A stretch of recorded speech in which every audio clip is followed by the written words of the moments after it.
SSC পরীক্ষার প্রশ্নপত্র ফাঁসের সঙ্গে জড়িত একটি চক্রকে আটক করেছে Dhaka metropolitan police DMP. Telegram গ্রুপে ম্যানুভার করছে, ম্যানিপুলেট করছে, গুজব ছড়াচ্ছে। নকল আর হবে না। একটা সংখ্যা বলি, 403। 2025 সালে বাংলাদেশে 403 জন শিক্ষার্থী নিজের জীবন শেষ করেছে। তার আগের বছর 2024-এ 310, তার আগে 2023-এ 513। তার মানে দিনে গড়ে একজনেরও বেশি। এটা কিন্তু শুধু পরিসংখ্যান না, এরা কারো না কারো সন্তান, কারো ভাই, কারো বোন, কারো বন্ধু। দেশে বাড়ছে শিক্ষার্থীদের আত্মহত্যা। গেল বছর আত্মহত্যা করা শিক্ষার্থীদের মধ্যে 76% স্কুলের। এর মধ্যে আমাদের শিক্ষামন্ত্রী কি করছেন? স্কুলে গিয়ে ক্লাস 1-2 এর বাচ্চাদের জিজ্ঞেস করছেন, বেগম খালেদা জিয়ার নাতনি তারেক রহমানের মেয়ের নাম কি? তোমরা রাজনীতি করবা জায়মা রহমানের সাথে, তাই না? আর ভিডিও ভাইরাল, সোশ্যাল মিডিয়া তোলপাড়। একদিকে শিক্ষার্থীরা মরছে, আর অন্যদিকে শিক্ষামন্ত্রী ছোট্ট ছোট্ট বাচ্চাদেরকে রাজনীতি শেখাচ্ছেন। এটা কোন দেশের শিক্ষা ব্যবস্থা ভাই? 2024-এর জুলাইয়ে ছাত্ররা প্রাণ দিল রাস্তায়। আমরা ভেবেছিলাম এবার নিশ্চয়ই বদলালো। শিক্ষামন্ত্রী হলেন এহসানুল হক মিলন, যার চিন্তা এখনো সেই 2001 থেকে 2006 সালের মধ্যে আটকে আছে। ওনার এজেন্ডা পড়তে হবে, নকল ধরবো। নকলের কাফন পরিয়েছে, দাফন দিয়েছি। আইডেন্টিফাই করব নকল বাথরুমে পাওয়া গেল কেন, ক্লাসরুমে পাওয়া গেল কেন, উইন্ডোর বাইরে পাওয়া গেল কেন। সিসি ক্যামেরা লাগাতে হবে। কি তোমরা কেমন আছো? ঠিক মতো লেখাপড়া করো তো? করতে হবে, নকল আর হবে না। 2026 সালে এস্তোনিয়া যেখানে এআই দিয়ে শিক্ষার্থীদের শিক্ষা দিচ্ছে, জার্মানি ছাত্রদেরকে কারখানায় প্রশিক্ষণ দিচ্ছে। আর আমাদের মন্ত্রী সেমিনারে বললেন, যারা টিকটক করে পড়ে না, তাদের নিয়ে আমি চিন্তা করি না। আপনি তো শিক্ষামন্ত্রী, পিছিয়ে পড়াদের টেনে আনাই তো আপনার কাজ। ডাক্তাররা কি বলে, আমরা শুধু সুস্থদের নিয়ে ভাবি, অসুস্থদের নিয়ে না। আজকে দ্য সাইলেন্ট চ্যাপ্টারে আমরা কথা বলবো বাংলাদেশের পুরো শিক্ষা সিস্টেম নিয়ে। আর আমাদের শিক্ষামন্ত্রী যে বলছে নকল ধরব, সৃজনশীলতার এই যুগে আসলে কি নকল হয়? হলেও কেন?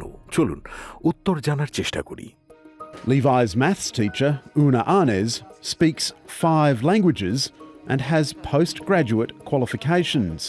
মেহেরপুরের শিক্ষক নিয়োগে চলছে জালিয়াতি। অনুসন্ধানে 127 মাধ্যমিক বিদ্যালয়ের 14টিতে ভুয়া শনাক্ত হয়েছেন 69 জন। শিক্ষাগত যোগ্যতার সনদ জাল অনেকের। These headbands measure each student's level of concentration. The information is then directly sent to the teacher's computer and to parents. Awami League আমলে 1300 কোটি টাকার বেশি খরচ করে তৈরি করা শেখ রাসেল ডিজিটাল ল্যাবগুলো যেন পরিণত হয়েছে অচল কম্পিউটারের গুদামে। My school encourages hands-on learning. We do experiments, research and group work. সারা বছর আমাদের আইসিটি ক্লাস শুধু আমরা একদিন পাইছি। ল্যাবের কথা বললে ম্যাডামরা বলে কি ল্যাবে নিব পরে এরকম বলে।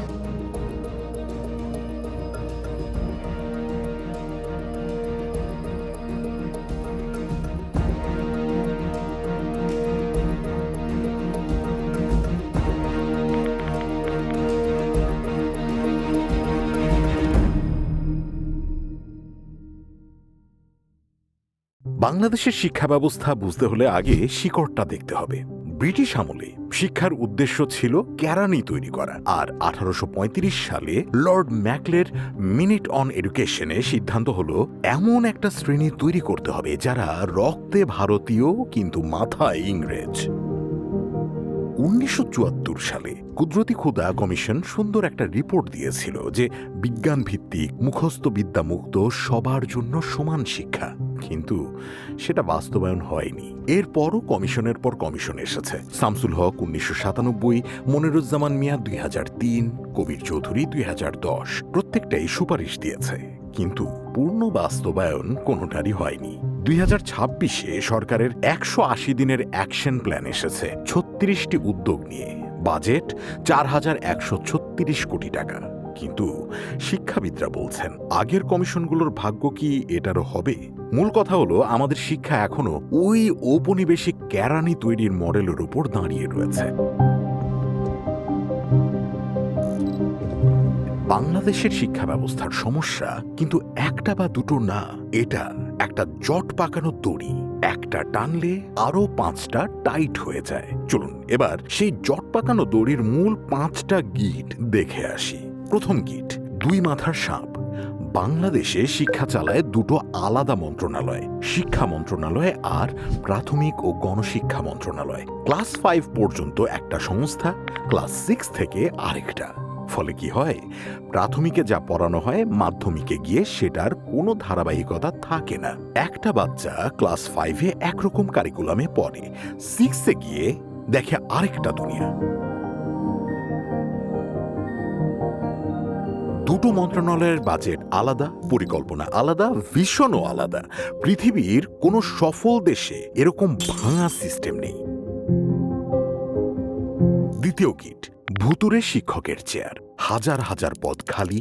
গ্রামে গণিত, বিজ্ঞান, ইংরেজির শিক্ষক নেই বললেই চলে। এমপিওভুক্ত শিক্ষকের বেতন দিয়ে ঢাকায় মেস ভাড়া হয় না, ফলে মেধাবীরা আসেও না। রাজনৈতিক যোগাযোগে যারা আসে তারা প্রায় অযোগ্য, ফলে বাচ্চারা কোচিংয়ে ছোটে। তৃতীয় গেট, ল্যাব মানে লক করা একটা ঘর মাত্র। বাংলাদেশের অধিকাংশ স্কুলে বিজ্ঞান ল্যাব একটা তালাবদ্ধ ঘর, ভেতরে ধুলো জমা যন্ত্রপাতি, ভাঙা টেস্ট টিউব। কম্পিউটার ল্যাবে 3টা কম্পিউটার যদি থাকে তো 2টোই তার মধ্যে চলে না। বাচ্চারা বই পড়ে মুখস্থ করে পরীক্ষণ পদ্ধতি, কিন্তু জীবনে একবারও হাতে কলমে কিচ্ছু করেনি।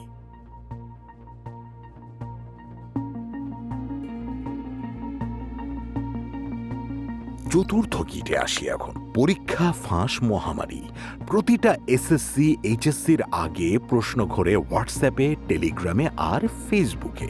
এটা গোপন কিছু না, সবাই জানে যে বাচ্চাটা সারাটা বছর পড়াশোনা করেছে আর যে আগের রাতে ফাঁস হওয়া প্রশ্ন মুখস্থ করেছে, দুজনের রেজাল্ট একই। তাহলে পড়ার মোটিভেশনটা কোথায়? পঞ্চম গিট, কারিকুলামের ধাঁধা। 2023-এর নতুন কারিকুলাম এলো অভিজ্ঞতা ভিত্তিক শিখন। আইডিয়াটা বেশ সুন্দরই ছিল, কিন্তু শিক্ষকদের কোনো প্রশিক্ষণই দেওয়া হলো না এইসব বিষয়ে, আর অভিভাবকরা কিছু তো বুঝলেনই না। বাচ্চারা হতভম্ব। রাতারাতি পুরো সিস্টেম উল্টে দেওয়া হলো কোনো পাইলট প্রজেক্ট ছাড়াই। ফলাফল বিশৃঙ্খলা। আর এসবের চূড়ান্ত ফল 63 লাখ বেকার, যাদের 87% শিক্ষিত। 8 বছরে শিক্ষিত বেকার দ্বিগুণ।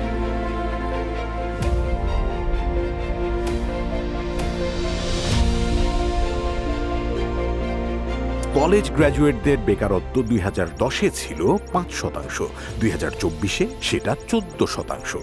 নারীদের ক্ষেত্রে 20%। মানে আপনি 16 বছর লেখাপড়া করে যে ডিগ্রি পাচ্ছেন সেটা কোনো কাজে লাগছে না।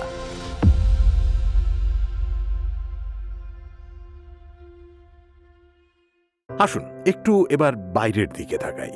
বিশ্বের উন্নত দেশগুলো শিক্ষায় কি করছে আর আমরা কোথায় আছি, এটা বুঝতে পারলে আমাদের সমস্যাগুলো আরো পরিষ্কার হবে। প্রথমে পিআইএস এর কথা বলি। পিআইএস হলো programme for international student assessment, OECD পরিচালিত একটি আন্তর্জাতিক মূল্যায়ন, যেটা প্রতি 3 বছর পর পর 15 বছর বয়সী শিক্ষার্থীদের গণিত, বিজ্ঞান ও পাঠ দক্ষতা পরীক্ষা করে। 2022 সালের পিআইএস এ ফলাফলে 81টি দেশ অংশ নিয়েছিল। এখানে একটা লজ্জাজনক তথ্য হলো বাংলাদেশ কখনোই পিআইএস এতে অংশগ্রহণই করেনি। দ্য ফাইন্যান্সিয়াল এক্সপ্রেসে 2025 সালের একটা রিপোর্ট শিরোনাম ছিল বাংলাদেশের absence from global education rankings. মানে আমরা এত বড় একটা দেশ, 18 কোটি মানুষ, কিন্তু আন্তর্জাতিক শিক্ষা মূল্যায়নে আমাদের কোনো ডেটাই নেই। আমরা জানিই না আমরা কোথায় দাঁড়িয়ে আছি, আর যেটা জানি না সেটা ঠিকও করতে পারি না। এবার কয়েকটা দেশের উদাহরণ দিই। এস্তোনিয়া ছোট্ট একটা দেশ, জনসংখ্যা মাত্র 13,63,000। পিআইএসএ 2022-এ ইউরোপে প্রথম, বিশ্বে 7ম। কেন?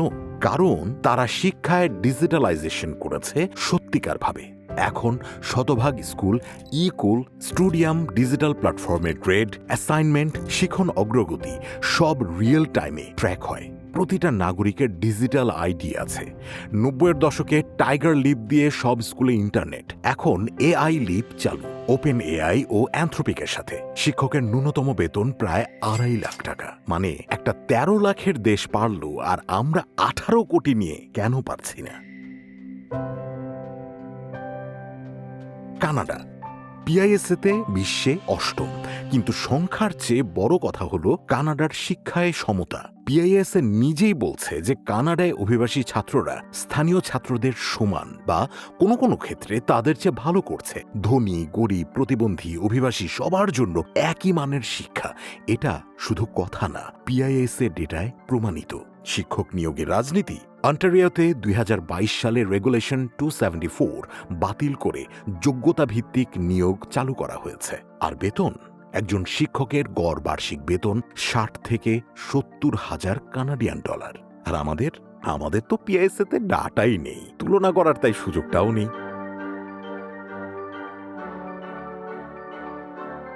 ফিনল্যান্ড, হোমওয়ার্ক নেই, কোচিং নেই, পরীক্ষা কম, সব শিক্ষক masters ডিগ্রিধারী। So every one of us, we have to have a master's degree to be teachers. নিজেরাই কারিকুলাম ঠিক করেন। জার্মানি কারিগরি শিক্ষার মডেল। জার্মানির ডুয়াল ভোকেশনাল সিস্টেমে ছাত্ররা একই সাথে ক্লাসরুমে পড়ে আর কারখানায় হাতে কলমে শেখে।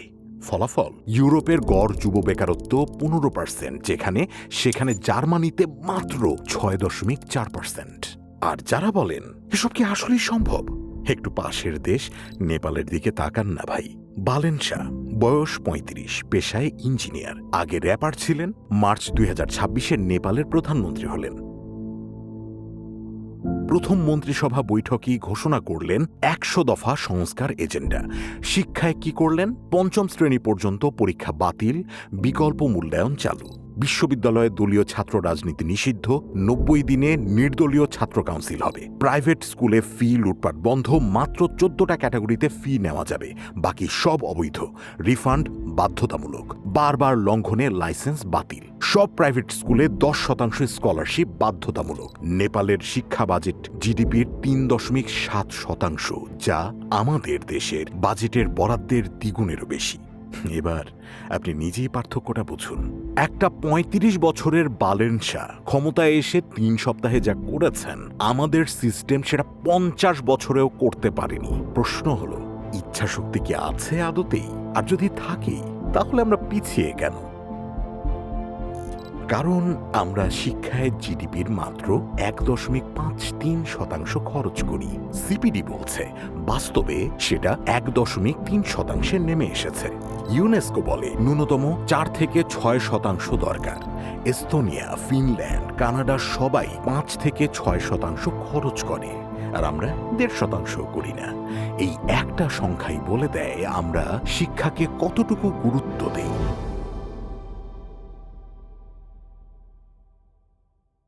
এবার আসি সবচেয়ে বিষাক্ত জায়গায়, শিক্ষায় রাজনীতি। স্কুলের ম্যানেজিং কমিটিতে বসেন স্থানীয় রাজনীতিবিদ।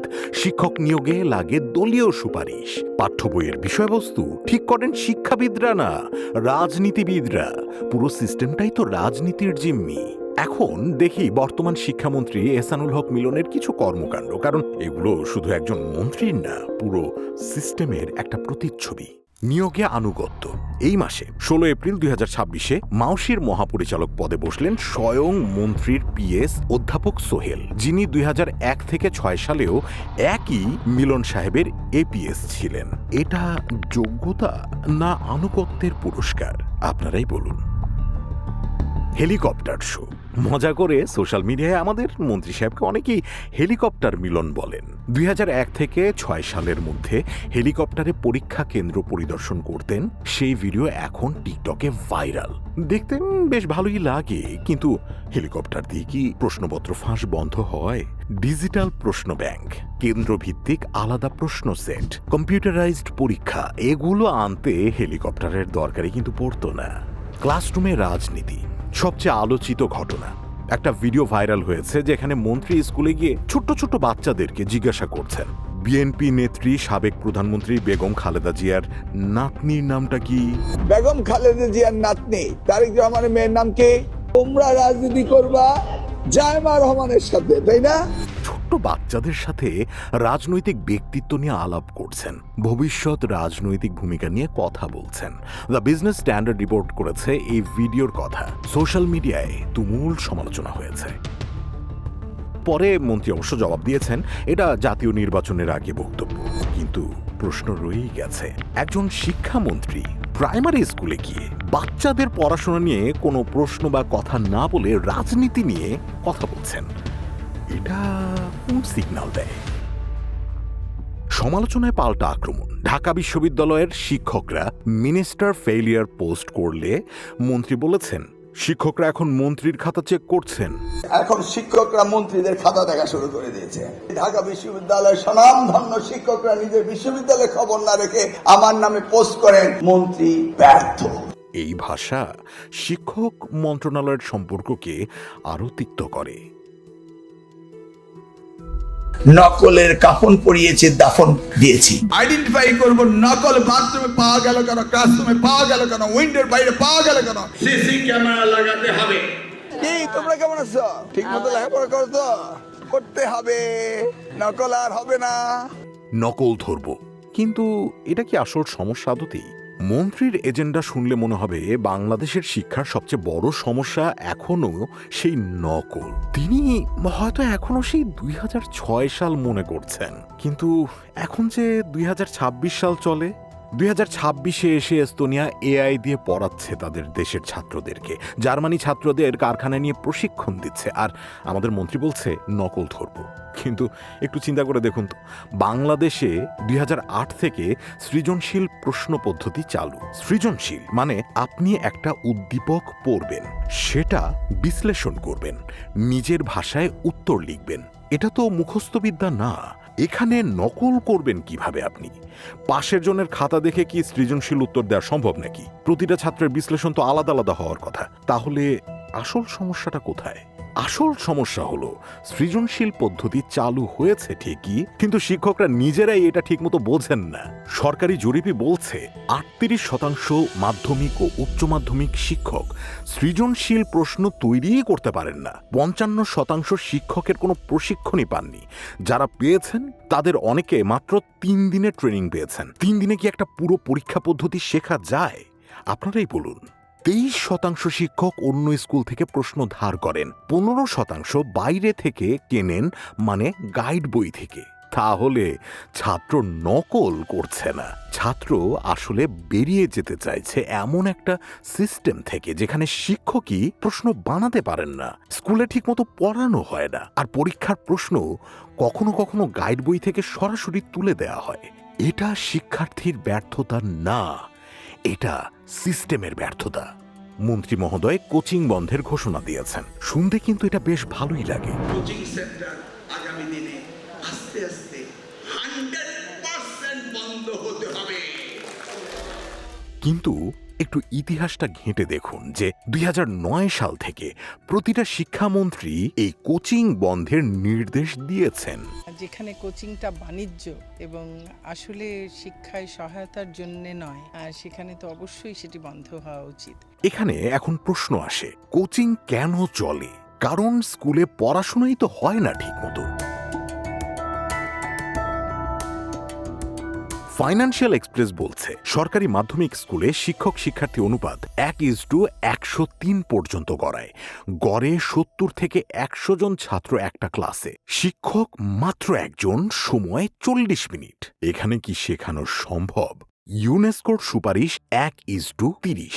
তার মানে আমাদের এখানে একজন শিক্ষকের বিপরীতে যেখানে 103 জন পর্যন্ত যায়, সেখানে 1/3 মানে প্রতি 30 জন শিক্ষার্থীর জন্য একজন শিক্ষক একটা ক্লাসে থাকার কথা।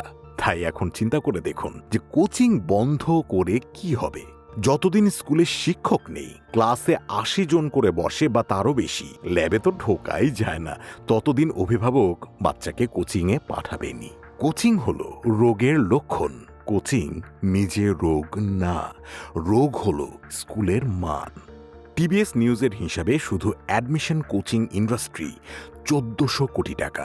বিবিএস-এর 2024-এর জরিপে নিবন্ধিত কোচিং সেন্টার 6587টা, শিক্ষার্থী 9,17,000, শিক্ষক 61,000-এর বেশি। আর অনিবন্ধিত? বণিক বার্তার তদন্তে দেখা গিয়েছে চট্টগ্রামে 401টা কোচিং সেন্টারের মধ্যে মাত্র 120টা নিবন্ধিত।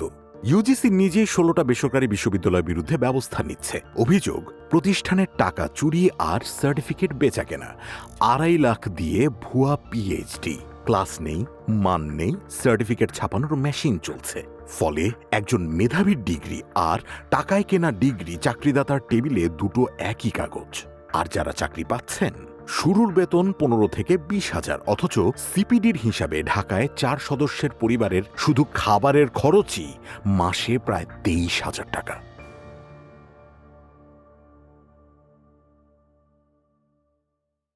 এত সবকিছু নেগেটিভিটির মধ্যেও কিন্তু ভালো ঘোষণাও আছে, সেটা কিন্তু আমরা অস্বীকার করব না।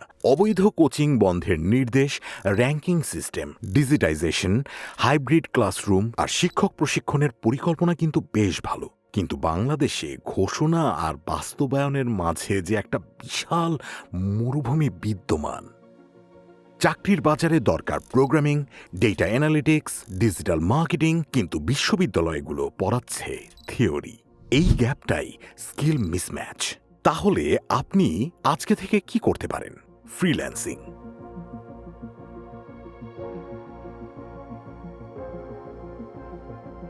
বাংলাদেশে 6.5 লাখ সক্রিয় ফ্রিল্যান্সার বর্তমানে রয়েছে, যাদের বার্ষিক আয় প্রায় $1 বিলিয়ন। অনলাইন শ্রমশক্তিতে বিশ্বে যা দ্বিতীয়। গড় মাসিক আয় $500 থেকে $700, দেশের এন্ট্রি লেভেলের বেতনের 3 থেকে 5 গুণ। তো কি শিখবেন? Web development, digital marketing, graphics design, video editing, content writing সহ আরও অনেক সেক্টর রয়েছে।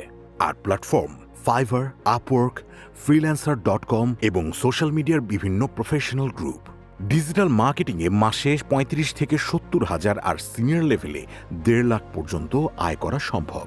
তবে সত্যি কথা বলতে, প্রথম 6 থেকে 12 মাস এই ইনকামটা করা বেশ কঠিন। প্রথমে পোর্টফোলিও বানাতে হবে, রিজেকশন অনেক আসবে, আর আয় থাকবে বেশ কম। কিন্তু দক্ষতা বাড়লে আয়ও বাড়বে। আর শুধু ফ্রিল্যান্সিং না, ইডিটেক সেক্টরটা দেখুন। বাংলাদেশে 300-র বেশি ইডিটেক কোম্পানি রয়েছে। বাজার এখন $359 মিলিয়ন। 2033-এ 2.5 বিলিয়ন হবে বলে পূর্বাভাস। এই সেক্টরে সুযোগ আছে, তাই এখনই এটা সম্পর্কে আরো বেশি করে জানার চেষ্টা করুন আর শিখুন। আরও আছে কন্টেন্ট ক্রিয়েশন, ই কমার্স ব্যবসা। এছাড়াও রয়েছে IVR, মানে ইন্টারঅ্যাক্টিভ ভয়েস রেসপন্স। বাটন ফোনে কল করে লেসন শোনা বা কুইজ দেওয়া। ইন্টারনেট কিন্তু এটার জন্য লাগে না। 2021-এ ওয়ার্ল্ড ব্যাংকের টেস্টে 90টা গ্রামে দারুণ ফল পেয়েছে তারা। 9 সপ্তাহে মাত্র $1। চর, হাওর, পাহাড়ে এটাই কিন্তু সমাধান। সমস্যা তো আরো অনেক দেখলাম, এবার সরকার কি পরিকল্পনা করছে তাও দেখি।